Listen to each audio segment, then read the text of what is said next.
Dahil nga po sa direktiba ng DILG Secretary na si John Vic Remulla, katawang ang mga kagawad ng Philippine National Police ay kanilang pinaiigting at pinalalakas ang mas ligtas na syudad at komunidad at ganun din ang bawat munisipalidad ng iba't ibang lalawigan sa buong Pilipinas. Ito na nga ang inisyatiba ng Department of Interior and Local Government, DILG. Marami ang natutuwa dito dahil kung magiging seryoso ito, kasama nga ang pagsisita sa mga nagiinuman sa labas ng bahay o sa mga pampublikong lugar o sa mga bangketa o iskinita, mga kalsada, at ang kahilingan ng ilan ay maisama ang hindi pagpayag na makapag-drive ng kung anumang sasakyan ang mga lasing, matanda man o bata, dahil dito laging maraming aksidente,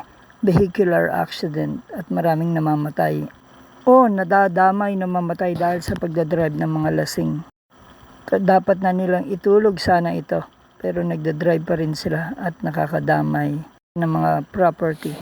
Sa kalasingan din marami nag-aaway at nagpapatayan dahil mga wala na nga sa sarili, sa mga sariling ulirat at pag-iisip, at nakakagawa na ng iba't ibang krimen.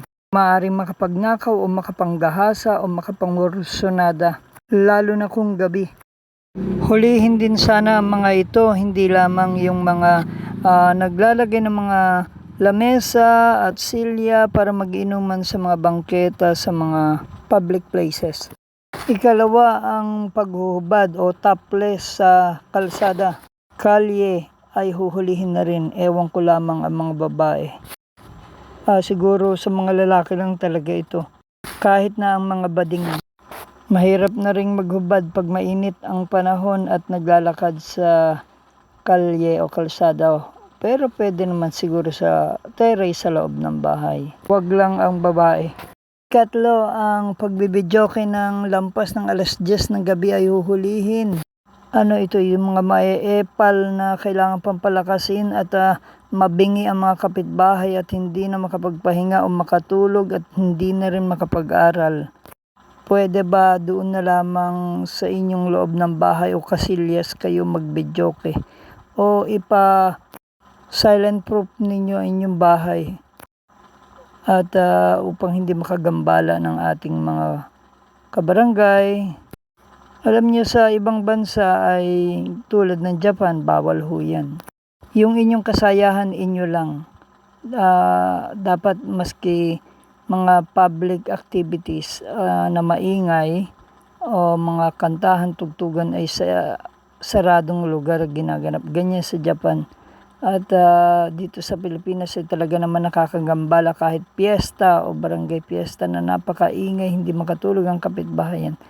At merong gabi-gabing activity, sana sa closed door na lang hanggat maaari. Pero ito ay pansamantala sa mga bawal sa mga nagbibidyoke lamang. Sabi nga magpatulog naman kayo.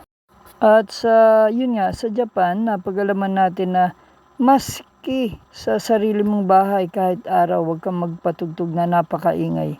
Dahil hindi nila kailangan yung tugtog mo o yung magaganda mong tinutugtog para sa iyo, pero nabibwisit ang kapitbahay mo, ilalakas mo pa.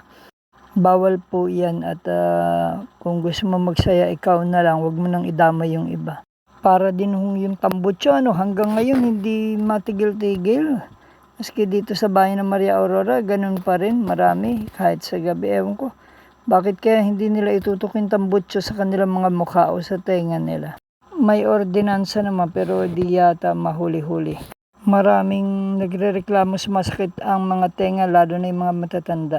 At maski bata, malulutong, talaga namang makayanig ng tenga. Paano yung nag-uusap, nag-aaral, biglang dadaan? Ikaapat, ito pong paggalagalang kabataan na dapat gawan ng aksyon. Sabi, gagawan ng aksyon para sa mga menor de edad na pagalagala na umaabot ng 10 o'clock ng gabi. O lampas pala ng 10 o'clock ng gabi, hindi na dapat sila pag-alagala. Nasa bahay na marami pa rin po yan. Sila po yung nagiging suspect at di umano'y sila nga po yung pumasok sa kamunisipyuhan at nagnakaw noon. Meron ding mga nirereklamong nanguha ng bike dito sa Barangay 4, Maria Aurora, sa mga kaibigan natin at sa atin din meron din. So yung mga sasakyan ninakaw din, kaya mahirap po. So hindi naman lahat kabataan, meron din mga katanda na nag-i-interest, may mga baliw pa rin ho o may sakit sa isip po, kaya kailangan ay sila rin. Paano kaya yon yung naggagala po na may mga sakit sa isip sa gabi? Sana sila ay parang minor de edad na rin ang isip. Sana sila ay makuha at matulungan ng DSWD at PNP at hindi sila makapaminsala o makapagnakaw o makapanira o sila ay mabiktima. Sana ay magawa ng aksyon ang kinauukulan, lalo na yung mga minor de edad na pag-alagala pa rin dito sa poblasyon ng bayan ng Maria Aurora. Meron pa rin.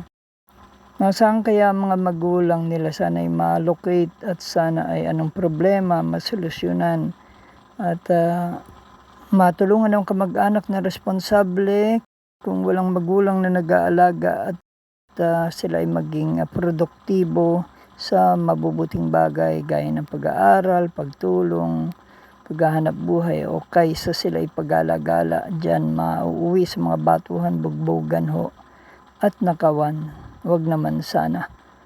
Salamat sa DILG na direktibang iyan.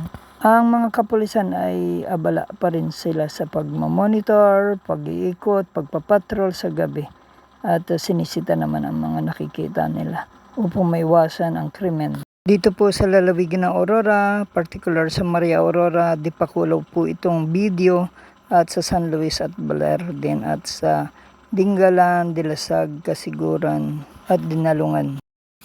Sangayon din sa mga pulis ng Dipakulaw PNP, sa mga checkpoint sila ay inaabot ng madaling araw sa babantay sa kanilang checkpoint.